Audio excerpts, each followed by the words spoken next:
Hey guys, welcome back to Paradise. Har har. So, before I get into the main subject of this video, I just want to do a little update. I hadn't done one in a while. This has been one hot weekend. We're having a heat advisory tomorrow, and it's supposed to be really hot, and it's really hot today too. But I've been spending the whole weekend, most of the weekend, just kind of doing stuff around here, straightening up, rearranging. I do a lot of that. I don't know if it helps, but I do a lot of it.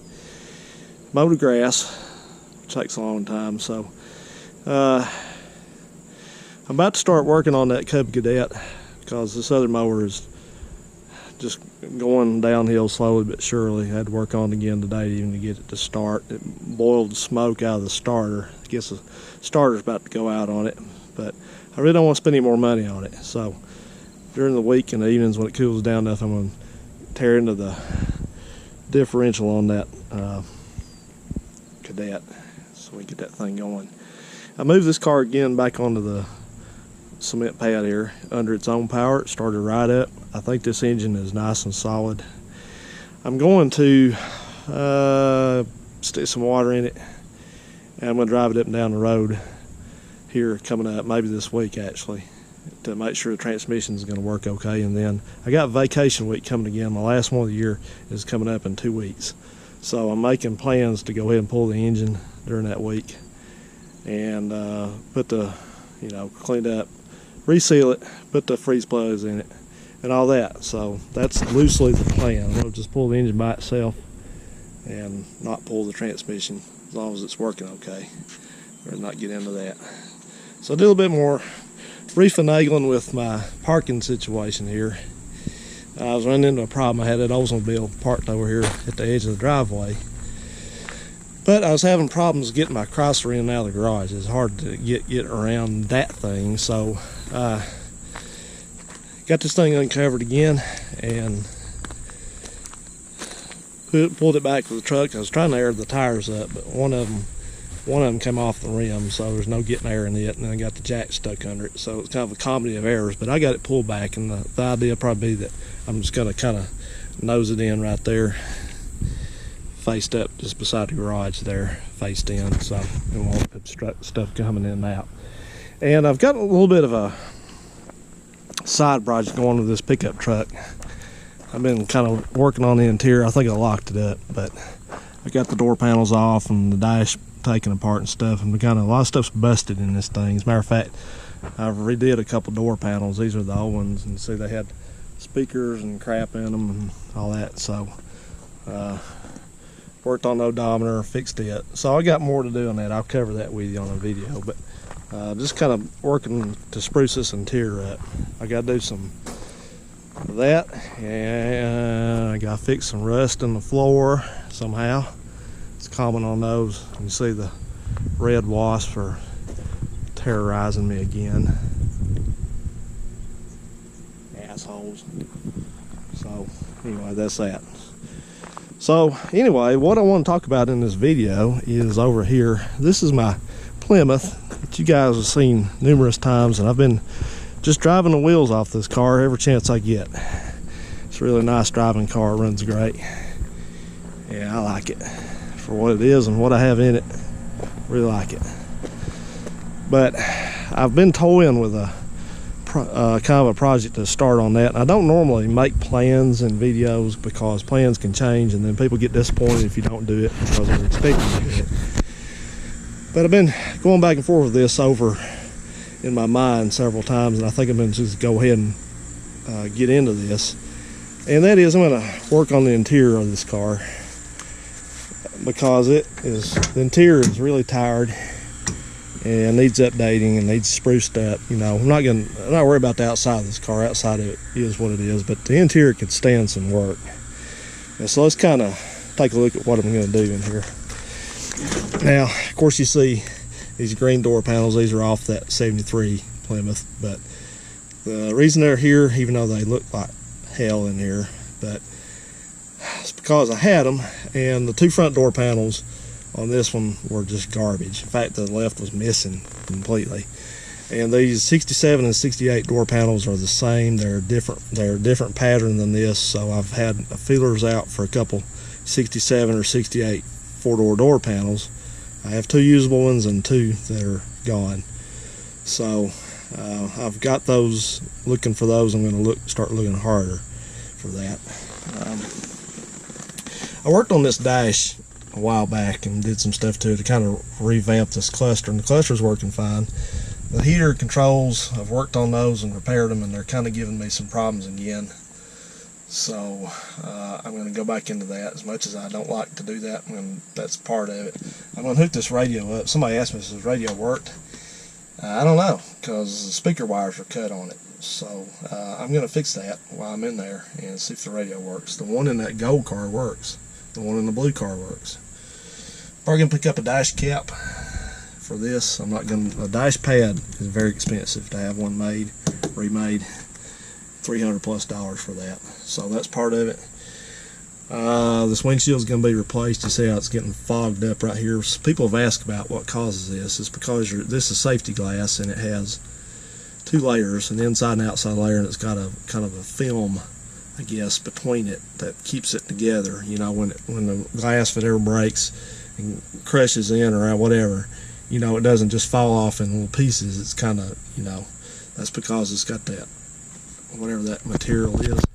But what's happened is, if you look down there at the corner, at the edge rather, you see how you see it's turning yellow? Well, that's that film. This thing has become delaminated. Like I said, it's become delaminated. The 2 layers are coming apart.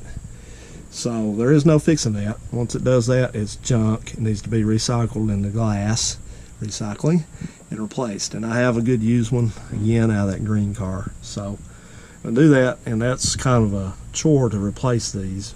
In fact, I might have somebody do it. I might pull it, but I might have somebody come put it in, because I've never replaced one of these, and I don't want to break the glass. So I'm going to replace the windshield and find out where all the water leaks are coming from, because the water leaks have caused another problem, and I've touched on this before, but I got a mat in here.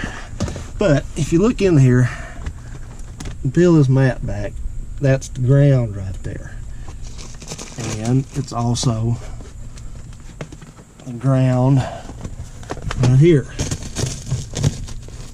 Can't really see that well. That's the ground. That's the outside. Normally you're not supposed to be able to see the outside from inside the car, but the problem is these floors are rusting out. They've been rusted, and they're just continuing to be rusted out. So that's because I guess the wiper seals are leaking bad on this, and numerous cars, numerous ones of these do this.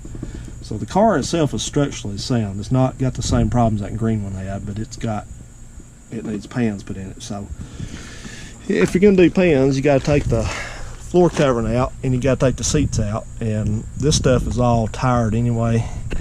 Somebody's had, well, yeah, they've obviously had this out, because it's got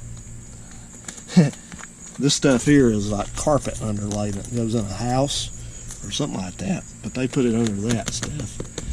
And this mat they called this rubber carpet, but it's a mat, and it's all coming to pieces. It's no good anymore. I've actually got one of these, but I'm not going to do that. I'm going to put carpet back in this car, and along with that, this seat is going to go away, because I'm not sure. This seat has been recovered. The pattern's not original. I'm not even sure this is the original seat in this car, because it doesn't look like where it's on. It goes across the tunnel. It's kind of straight right there, and normally they kick up right here. They kind of kick up, like up this way, and then back down on the other side of there. So I don't know that this seat is original, and I don't like the way it sits. It's uncomfortable, and I feel like I'm sitting down too low. It's like the whole thing's just kind of crunched down. And not only that, but I was getting some out of the back one day. Don't mind my boots. Been at the junkyard. Getting something out of the back one day, and I picked this up off the floor. That's a piece of the seat spring, which is broken off on both ends. So the seat has seen better days.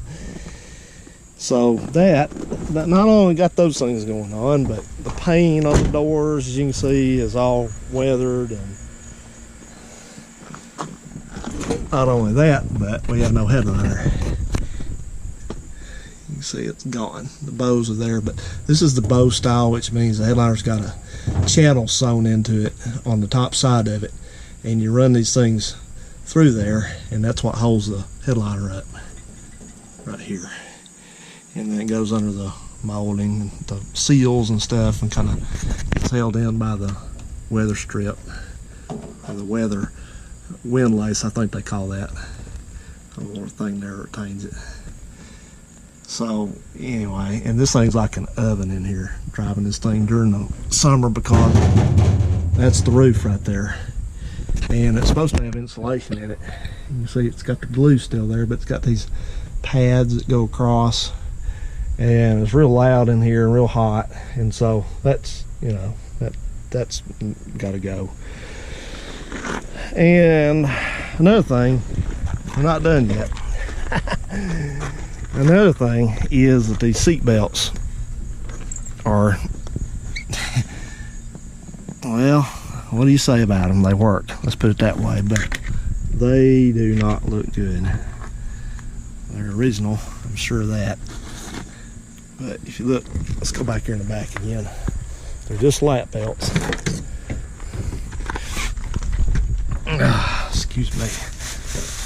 Somebody asked me if I had a deviated septum, and my answer is, I don't know, maybe.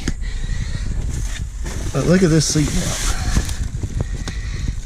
And do you want to know the sad part? I think this is original. I think this is the way this was put in. It's the same on both sides. I could definitely be mistaken, but that's what holds you in the car if you hit something. Wow. So, okay then. Seat belts are no good. So that's kind of scary. Oh yeah, by the way, this bottom cushion's been replaced. Has been recovered. But this is original rear upholstery. It's got a different pattern on it. I looked that up in the factory literature, and that is the original pattern. But so anyway, so that's what's going on here. Now let me say a little bit more about these seat belts. This car has lap belts only, and there's going to be people that are going to say, well, I thought all 68s had to have shoulder belts too. Well, here's the skinny on that. Everything after January 1st, 1968, all cars, and what I guess just cars produced after that day, on or after that date, had to have shoulder belts mandatory.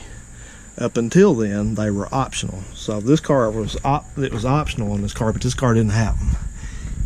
They would have went right there, because that's where the ones screw in for on the Dart. The Dart's a 69, so it had to have them mandatory. But that's where you fasten the shoulder belts. So that's that. So yeah, so that's what the plan is. I'm gonna start buying my supplies. I'm gonna get a headliner, carpet. Keep looking for the 2-door panels. This stuff here is shrunk. Now this looks okay over here, but if you look at this stuff here, look at that. So I don't know if you can still get that. I think you can. See, everything in here is it's just trashed. I mean, it's just 50 years old, and it's just had it. It's that thing. You see the remainder remnant of the headliner. The headliner is a lot lighter than I thought it was. I thought that was a dark colored headliner, and it's not. It's good that I saw that. But yeah, I don't know what color you would call that, but so yeah, so that's what I'm gonna do. I'm gonna get that stuff. That stuff's not terribly expensive, but you know, as I said, we're gonna have to reconstruct the floors, or have somebody come out here and help me do it. It's got a welder, one or the other, but I have to get the floors rebuilt and all that. So I'm gonna try to do this as cheap as possible. It's gonna be kind of a budget thing, but I just don't really want to drive it much anymore with those old seat belts and stuff in it. Plus it's still, like, you know, it's just time to do it. I mean, the rest of the car's good to go. So that's what I'm gonna do. And I wanted to just add one last thing into this. You know, I try not to get involved in drama on YouTube. I used to a little bit, but I've tried to shy away from that. But you know, I was on a thread, a video, not that long ago, a couple days ago, I guess it was, and somebody was showing a 71, I think it was a 71 Duster, bright red Duster, and the guy had the slant 6 in it rebuilt and all like that, and you know, they were putting on the dyno, and it made like 132 horsepower at the rear wheels. Pretty good for a slant 6, because they weren't rated that high. They were rated like 105 horsepower. And so, you know, and most of the people in there were pretty nice and pretty curious. But, you know, there's always these people that have to come in there, and I don't know if it's because that they have a hang up about 6-cylinders, or they feel threatened by them, or they, you know, they had a bad experience with them, or what the case is. I don't really care, but you know, they just make such disparaging comments about stuff like that. They call people names that like slant 6s. They call them, you know, bad stuff. And I tangled with this guy in there. I had enough of him, man. He was just calling people names, and I just tore into him, because about 3 different times, you know. It was like, you know, it's not called for. You know, we may not like stupid LS series engines. We may think they're the most boring things on the planet, and everybody does it. It's copycat. But we don't go in people's videos and say it. We don't have anything nice to say. We don't say anything. But these people do that. They have such low standards, low character, I guess. And, you know, the thing is, what I got to say to them is just go on. Just don't waste your time. Because those of us, you know, look, I've got a slant 6, a V8, and a V8, and a Mopars. And I like them all. And number one, I'm not going to defend myself. I'm not going to make excuses. If I want a slant 6, that's what I'm going to have. I'm not one of these guys that always has to look at what the next guy's doing to know what I should do, you know, or to figure out, to have an idea. All my ideas are my own. I don't copy people. I don't do it just because they do it. I don't do it just because that's what 95% of men do. I don't care. I really don't care. You're not going to change my mind. I could care less. But I'm not going to stand idly by and have somebody just rip into people and call them, you know, just be ugly to them, you know. What's the point of that? What are you trying to prove, you know? If you don't like slant 6s, if you don't like 6-cylinder cars, just go away. Because we do, and we're going to keep driving them, and we're going to keep enjoying them. And, you know, that's about all you can say about it, nicely. If you don't like it, stay away from it. You know, that's